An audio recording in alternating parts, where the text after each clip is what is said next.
Bonsoir à toutes et à tous. Bienvenue à la Chambre de commerce et d'industrie de Vendée pour cette soirée d'ouverture de la 8e édition de l'Innovation Week. L'Innovation Week, c'est une semaine dédiée à la transition numérique des entreprises en Vendée. Cet événement s'adresse à toutes les entreprises, quelle que soit leur taille au niveau de la maturité numérique, aussi bien donc les entreprises en recherche de solutions digitales, les startups, les porteurs de projets, les professionnels du numérique. Tous, vous trouverez des solutions, des conseils et vous ferez des rencontres fort utiles durant ces 5 jours. L'événement est co-organisé par La Roche-sur-Yon Agglomération, également par la Chambre de commerce et d'industrie de Vendée. Et j'invite justement les deux co-organisateurs à monter sur scène, Arnaud Ringard, le président de la CCI de Vendée, et également Luc Boire, qui est le président de La Roche-sur-Yon Agglomération. Bonsoir à tous les deux, bonsoir à Arnaud Ringard et bonsoir à Luc Boire. Merci d'être avec nous ce soir.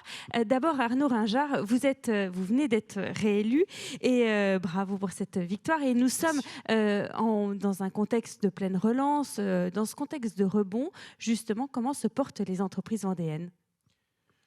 Bonsoir à tous. Les entreprises vendéennes se portent bien, voire très bien globalement. Nous sommes sur une dynamique de rebond après la séquence de pandémie que nous avons connue. J'aimerais dire qu'elle soit terminée, mais je n'en sais rien. Mais par contre, d'un point de vue économique, le rebond est réellement présent, réellement là. Nous venons de terminer une enquête de conjoncture. Nous faisons tous les trimestres. 75% de nos entreprises ont déjà retrouvé un niveau d'activité égal ou supérieur à la période d'avant-crise. Donc les choses vont bien. Les quelques secteurs encore un peu en difficulté sont plutôt dans le commerce non alimentaire et dans le service aux particuliers, qui sont encore un peu, en retard par rapport à ce que l'on connaissait précédemment. Mais globalement, l'économie vendéenne va plutôt très bien et c'est donc un grand plaisir pour moi d'en être son représentant.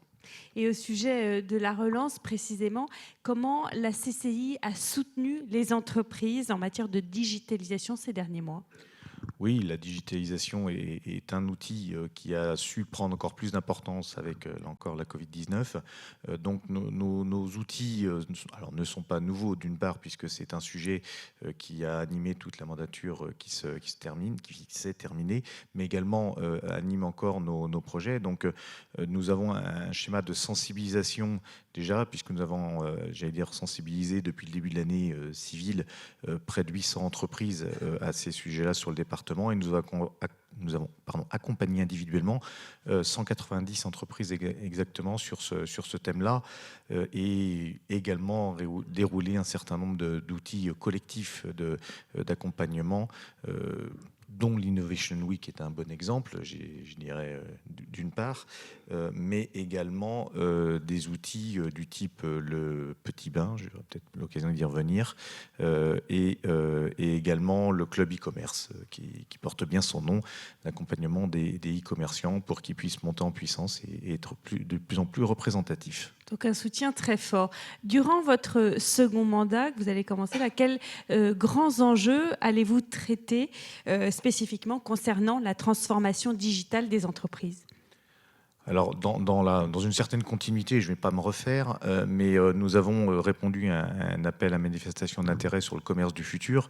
Et donc, dans ce cadre-là, nous avons le déroulement d'un plan, encore, qui doit permettre aux commerçants de faire en sorte que cet outil digital soit leur lot quotidien et donc devienne non seulement un réflexe, mais un outil parmi d'autres, comme ils l'utilisent tous les jours.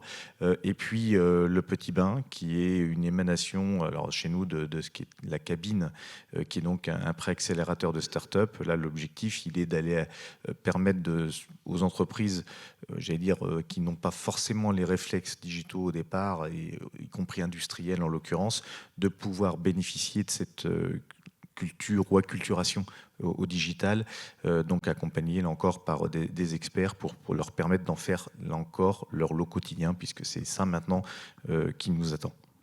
Luc Boire, en tant que président de La Roche-sur-Yon Agglomération, quelle est la stratégie de La Roche-sur-Yon Agglomération en matière d'accompagnement de la digitalisation des entreprises.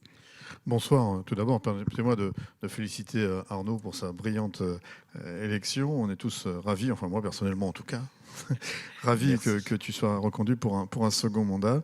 Le travail que tu fais avec des équipes est reconnu par tous et la Vendée n'a qu'à s'en féliciter, mon cher Alain, monsieur le président du département. La Roche-sur-Yon Agglomération a depuis 8 ans maintenant une stratégie d'accompagnement des entreprises. Alors à la création, hein, je pense à la loco numérique qui est près de la gare et qui va tripler sa surface très prochainement, puisque nous allons l'inaugurer dans les jours qui viennent. Il reste encore quelques places à prendre au niveau des bureaux, très peu. Ça veut dire aussi que c'est un territoire extrêmement dynamique et qu'il n'échappe pas au dynamisme de la Vendée. Au contraire, il est revenu rejoindre le peloton de tête désormais en Vendée sur le dynamisme des entreprises au sens large et des entreprises du numérique en particulier. Alors, sur le développement et l'accompagnement de ces entreprises à la création, nous avons ici la présidente d'Orion avec la stratégie de la loco numérique, mais aussi notre pépinière d'entreprise qui existe déjà depuis pas mal de temps, qui va être dans les années qui viennent renouvelée, repensée, pour accompagner les entreprises. Et le digital est extrêmement important, évidemment, pour toutes ces entreprises, en particulier celles qui sont en création. Ça leur permet d'accéder à un certain nombre de données et de domaines qu'ils n'auraient absolument pas les moyens d'obtenir autrement. Donc nous continuons cet accompagnement-là. La crise du Covid a permis d'accélérer... pardon, vous aviez peut-être d'autres questions, je suis peut-être un peu bavard. Non, allez-y. La crise du Covid nous a permis d'accélérer peut-être pour certains, et en particulier au niveau des commerçants, l'appropriation du numérique. En fait, on s'est bien aperçu pendant cette période qui a été exceptionnelle sur tous les plans. Hein. Si elle a été exceptionnellement dramatique, elle a été aussi exceptionnellement inventive. Et ça l'a, comme dans toutes les crises, on parle souvent que des avancées technologiques pendant des guerres, celle-ci était particulière, mais elle n'est pas terminée d'ailleurs, mais les avancées au niveau du numérique sont extrêmement importantes. Nos commerçants ont appris à travailler avec le numérique, à ne plus avoir forcément peur des achats sur Internet pour devenir un complément. Et moi, je défends dans mon job d'aujourd'hui comme dans mon job précédent une idée qui est de capter le meilleur des deux mondes. Il y a le monde réel et le monde du numérique. On peut faire ses choix sur le numérique et revenir acheter dans les magasins. On peut aussi faire le contraire, mais il faut absolument que nos commerçants s'approprient encore plus l'outil numérique. Il faut aussi faire tomber un certain nombre de barrières. Nos commerçants ne sont pas tous de la dernière génération. Certains sont de ma génération, avec un numérique qui est arrivé tard dans nos carrières, qu'il faut appréhender et utiliser de manière intelligente et ne pas en avoir peur. Si on veut utiliser des poncifs, j'avais quelqu'un dans mon entourage qui disait toujours que quand les choses étaient inéluctables, il prenait une expression, il disait « on n'empêche pas la pluie de tomber ». Et le numérique, c'est ça. On n'empêche pas la pluie de tomber. Le numérique, hélas, il faut s'en servir pour en faire un outil et ne pas avoir à le combattre. Merci beaucoup à tous les deux. Mais j'invite maintenant Alain Leboeuf à monter sur scène, le président donc, du département de la Vendée et président également de Vendée Numérique. Restez avec nous Arnaud et Luc Bois. Bonsoir Alain Leboeuf. Oui, bonsoir. Enchanté. Le département, via le GIP Vendée Numérique, mène depuis 2015 un programme ambitieux d'emménagement numérique du territoire. Pouvez-vous justement nous faire un point sur l'avancée de ce projet ? Oui, effectivement, on l'a vu, lorsque les opérateurs ont décidé d'investir, ils ont décidé d'investir que chez les Jambiens, c'est-à-dire à La Roche-sur-Yon et les Sables-d'Olonne. Sauf que les Jambiens, ça représente que 20% de la Vendée. Et 20% des logements et surtout 20% des entreprises. 80% des entreprises auraient pu être délaissées. Et donc, effectivement, l'idée du GIP, Vendée Numérique, qui a rassemblé le département et l'ensemble des communes de Vendée à travers le CIDEV, a décidé de prendre en main, j'allais dire, suite à la carence du privé, à la carence donc des opérateurs, ce déploiement de la fibre optique. Donc, nous avons un projet qui a été totalement novateur. Pourquoi ? Premièrement, parce que nous avons décidé que c'est nous qui porterions le projet à travers ce GIP, on l'a dit tout à l'heure. Et donc aujourd'hui, on est complètement maître de notre développement. Et c'est pour ça qu'aujourd'hui, beaucoup nous envient pour voir à la vitesse que nous sommes en train de déployer cette fibre. Deuxièmement, l'originalité a été aussi de viser d'abord les entreprises. On le sait, vous venez de le dire l'un et l'autre, que l'enjeu majeur du numérique passe d'abord par l'entreprise et qu'une entreprise qui délaisserait le numérique pourrait être en grande difficulté. On l'a compris sur un chantier titanesque comme nous avions devant nous, 360 000 prises à développer sur l'ensemble du territoire départemental. Il fallait que nous fassions des choix de priorité. La priorité, ça a été l'économie. Et puis, dernier acte politique que nous avons posé, eh bien, c'est de relier 100% des Vendéens. Parce que si pour les entreprises c'est important, on le voit aussi, et la Covid, tu l'as dit Luc tout à l'heure, a montré et a accéléré cette prise de conscience à travers le télétravail finalement, le travail de nos enfants aussi qui ont besoin à distance de rejoindre la recherche de dossiers, le travail avec l'établissement, etc. Et on voit bien que tout le monde est aujourd'hui concerné. Et donc le sujet, ça a été ce choix politique de dire, il y aura 100% des Vendéens. Juste, vous avez peut-être l'impression que ça paraît évident. J'étais au téléphone vendredi soir, 2 personnes dans la voiture, lorsque un des grands responsables d'Orange m'a téléphoné pour me dire, dis-donc Alain, est-ce que tu pourrais me mettre en relation avec 3 départements que je ne citerai pas ? Parce qu'on a signé un contrat avec eux, on allait déployer 100%, mais c'est pas possible. C'est pas possible, et puis ça marche pas bien avec les présidents, on s'en va à l'affrontement, ça va se finir au tribunal. Est-ce que tu pourrais nous aider ? Parce qu'on ne pourra pas faire 100%.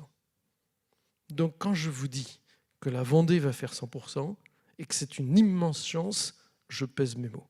Et c'est pour ça qu'il fallait qu'on se le redise ce soir. Le choix politique, Luc, toi qui es conseiller départemental maintenant, et aussi toutes les comités de communes qui ont accepté de cofinancer un projet comme celui-ci, eh bien, je vous le dis, il n'y aura pas de fracture numérique due au réseau en Vendée. On peut être fier de ça. Le GIP Vendée Numérique déploie donc un grand projet d'infrastructure, vous venez de le dire, mais il s'intéresse aussi aux usages et à l'innovation numérique, notamment à travers le label Vendée French Tech.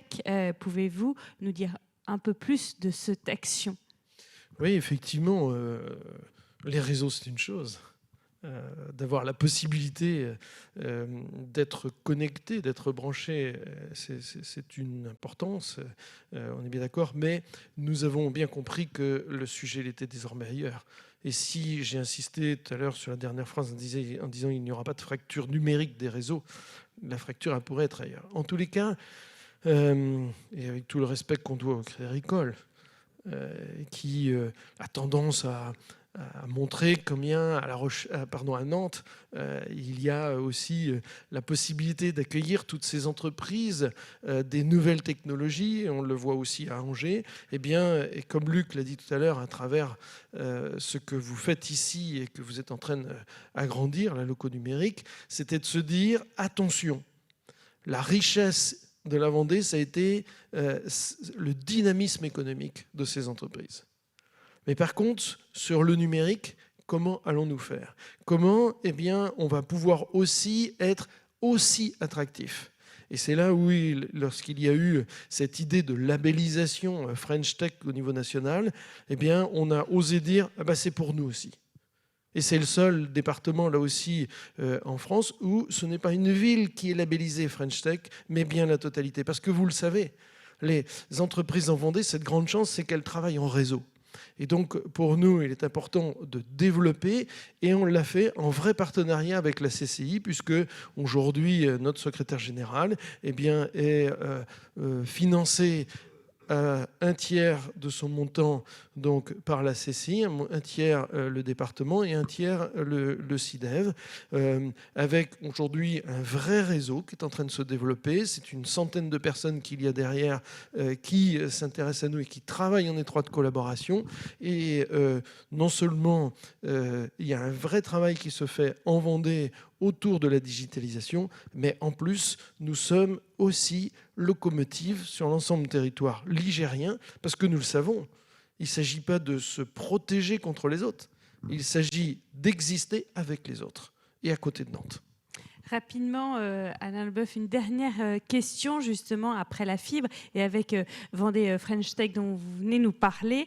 Quel rôle doit jouer le département et Vendée Numérique sur la question des usages et également des services? Écoutez, le chantier qui nous attend est énorme. Et là aussi, il va falloir qu'on sache se serrer les coudes tous ensemble, nos collectivités, nos entreprises, nos services. Et on a déjà commencé à initier et à travailler à travers justement tout ce que les Vendéens demain vont avoir besoin. Et on peut donner un exemple de travail qui a pu commencer, par exemple, entre le CIDEV, entre Vendéo, entre Géo-Vendée, pour ne serait-ce qu'aujourd'hui, à l'heure du numérique, c'est quand même un peu fort d'imaginer qu'il faille demander autant de permis d'autorisation qu'il y a de guichets. Eh bien, un exemple très concret, c'est de partir sur un guichet unique et que le Vendéen qui veut construire, eh bien, il ait tout en même temps, son eau, son électricité, sa fibre optique, etc. Voilà des exemples très concrets.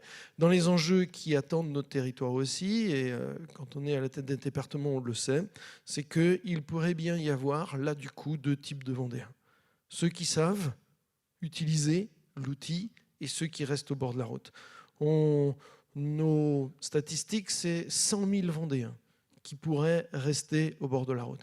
Eh bien, nous venons de lancer le recrutement d'une personne qui va être chargée justement avec tous ceux qui seront investis sur les territoires. Ça peut être au sein des comités de communes, ça peut être des associations, pour essayer d'animer un réseau des secouristes, j'ai envie de dire, du numérique. Il ne s'agit pas simplement d'avoir un appareil dans la poche pour savoir utiliser, j'allais dire, les services dont tout le monde a besoin, la CAF ou tout autre service. Et puis, dernier point, je finirai là-dessus, c'est qu'on le voit bien aujourd'hui, on est en train de parler des villes connectées. Eh bien, il y a un enjeu majeur pour nous, ce sont nos territoires connectés. Et là aussi, un chantier va devoir être ouvert pour qu'on puisse travailler en vraie collaboration, très largement, encore une fois, collectivités, entreprises, tous ceux qui auront à apporter ce qui sera le travail de co-construction pour toujours plus de services. L'informatique, le digital, peut avoir, et on l'entend commencer à décrier aujourd'hui, avec ces données qui peuvent nous échapper, mais c'est aussi une chance inouïe que la Vendée ne doit pas oublier de saisir. On mesure cette chance. Merci beaucoup à tous les trois. Merci Luc Boire, merci Alain Leboeuf et merci Arnaud Ringard. Je vous invite à vous rasseoir. L'Innovation Week, eh bien, c'est l'ensemble de l'écosystème numérique vendéen qui se mobilise aux côtés donc, de La Roche-sur-Yon agglomération et également la CCI de Vendée. Et également, notamment 15 partenaires. J'invite à présent 3 partenaires Gold à me rejoindre sur scène. D'abord, Nicolas Dumont, qui est le directeur entreprise et grande clientèle du Crédit Agricole Atlantique Vendée. Également, Florian Fruchet, qui est le directeur de Dynabips, et Hervé Leroc, qui est le directeur de TV Vendée. Bonsoir à tous les 3. Bonsoir Nicolas Dumont, vous pouvez enlever le masque puisque c'est vous qui vous exprimez. Le Crédit Atlantique Vendée est ce soir aux côtés donc, de la CCI de Vendée et également de la Roche-sur-Yon Agglomération pour l'Innovation Week. Au sein du Crédit Agricole, ça fait partie de l'ADN, l'innovation? Oui, alors ça fait partie de l'ADN depuis plus d'un siècle maintenant, puisque la création même du Crédit Agricole était une innovation de quelques agriculteurs qui ont décidé de se regrouper pour créer une caisse locale. Bon, peu importe, on n'est pas là pour refaire toute l'histoire. L'innovation, c'est aussi pour nous, plus récemment, une participation à l'Innovation Week, puisque nous sommes partenaires depuis l'origine pour la 8e édition. Donc ça fait 8 ans que nous sommes partenaires, que nous sommes aussi aux côtés d'Orion et de la CCI, je vous en remercie, pour préparer, organiser et animer cet événement en Vendée. Et nous en sommes très fiers. Et puis l'innovation au sein du Crédit Agricole, c'est aussi notre ADN, puisque nous sommes structurés. Je pense que nous sommes la seule banque du territoire à être aussi structurée sur l'accompagnement de l'innovation. Alors vous en parliez tout à l'heure. Dans l'innovation, il y a l'accompagnement des startups. Nous avons un tas de dispositifs pour accompagner les startups. Le village by CA. Nous avons un fonds en amorçage. Cherchez bien des fonds qui accompagnent les startups en amorçage. Il n'y en a presque pas sur le territoire. Nous sommes dotés également d'une agence innovation. Et puis, vous l'avez dit, l'innovation, c'est aussi le quotidien des entreprises, des collectivités, des associations. Et nous répondons très présents. Et pour répondre à mon cher Alain Leboeuf, président du département, qui tout à l'heure me provoquait un peu sur Nantes, je vous annonce que nous avons investi depuis 18 mois plusieurs millions d'euros sur notre site de La Roche-sur-Yon, d'abord pour le rénover et surtout pour en faire un campus à l'identique de ce que nous avons à Nantes, où on trouvera toutes ces structures d'accompagnement de l'innovation au sens très très large. Voilà, donc on est très fiers de ça et on vous invitera à visiter. Les travaux se terminent normalement tout début d'année, donc on pourra vous inviter à venir visiter ce campus by CA à la mode vendéenne à La Roche-sur-Yon. On sera présent pour cette inauguration. Merci beaucoup. Florian Fruchet, en tant que directeur de Dynamisme, pourquoi c'est important pour vous d'être aujourd'hui, enfin ce soir, ici, aux côtés de la CCI de La Roche-sur-Yon Agglomération? Bonsoir. Pour plusieurs raisons. Tout d'abord parce qu'on est une PME. On est une PME de 150 personnes. On est basé à La Roche-sur-Yon depuis 20 ans, depuis 30 ans à Saint-Herblain. Donc on a aussi une patte sur le 44 et maintenant sur l'ensemble de la région Bretagne et Pays de la Loire. Et ces 150 personnes, on leur dit tous les jours qu'on doit faciliter l'innovation grâce au numérique pour nos clients. Nos clients qui sont des TPE, des PME, des collectivités locales. Donc rien que ça, un événement en Vendée parlant d'innovation numérique, voilà, c'était fait pour nous et ce serait dommage de ne pas profiter de l'écosystème pour ici s'engager sur le territoire. Et s'engager sur le territoire, c'est aussi être partenaire de ce genre de manifestations pour aider à notre échelle à ce qu'on peut mettre en place. Et puis je rebondis aussi sur l'innovation au sein des entreprises, puisque évidemment, pour moi, c'est un sujet très important. Aujourd'hui, on va accompagner des communautés de communes, des communes plus petites dans les outils collaboratifs, mais aussi des entreprises qui sont plus ou moins à l'aise avec le numérique. Et c'est cet accompagnement-là qui est important. Et là encore, on essaiera sur un atelier d'apporter notre pierre à l'édifice. Et enfin, pour terminer, l'innovation est au cœur de notre stratégie, puisqu'on a 4 piliers. On a la RSE, le RH, la partie de nos métiers, mais aussi l'innovation. Et on va faire des différents événements. Et donc l'Innovation Week en fait partie. C'était donc logique que vous soyez là. Hervé Leroc, TV Vendée diffuse ce soir cet événement. Vous êtes partenaire. Pourquoi c'était important aussi pour vous d'être partenaire de cet événement en Vendée? Bonjour à chacun d'entre vous. J'ai envie de vous dire, nous sommes partenaires parce que c'est notre métier de faire rayonner le département. C'est notre mission. C'est même notre mission principale sur notre antenne et aussi en dehors de notre antenne. C'est la première réponse que j'ai envie d'apporter à votre question. Donc, c'était assez naturel pour nous que de venir ici et que d'être partenaire et que de retrouver l'Innovation Week sur l'antenne de TV Vendée. Alors là, c'est sur le YouTube de la chaîne, c'est également sur le YouTube de l'Innovation Week, je crois que c'est également sur LinkedIn, etc. Et donc là, on touche déjà aux réseaux sociaux et à ce que je voulais vous évoquer également, c'est que les réseaux sociaux aujourd'hui sont les fers de lance du développement de l'innovation numérique. Les réseaux sociaux sur lesquels nous on est présents et qu'est-ce qu'on fait sur les réseaux sociaux? On regarde des vidéos et la boucle est bouclée. Nous, notre métier au départ, c'est de faire de la télévision, c'est de faire des JT, c'est de proposer de faire rayonner la Vendée en Vendée et au-delà. On est payé pour ça. Et donc, si on peut le faire en lien avec des événements aussi prestigieux que l'Innovation Week, eh ben, on n'hésite pas et on fonce. Et donc, c'est aussi logique que vous soyez là. Merci beaucoup à tous les trois d'être venus ce soir et surtout d'être partenaires de l'Innovation Week. Il y a également d'autres partenaires qui sont là. Enedis, Groupe Atlantique, GRDF, ils vont s'afficher. L'Ordre des experts comptables des Pays de la Loire, Magescom, Vendée French Tech et Vendée Numérique, Envolis, DG Métis, Com et Média, et puis la Loco Numérique et Orion. Merci aux 15 partenaires. Ce soutien est fort précieux.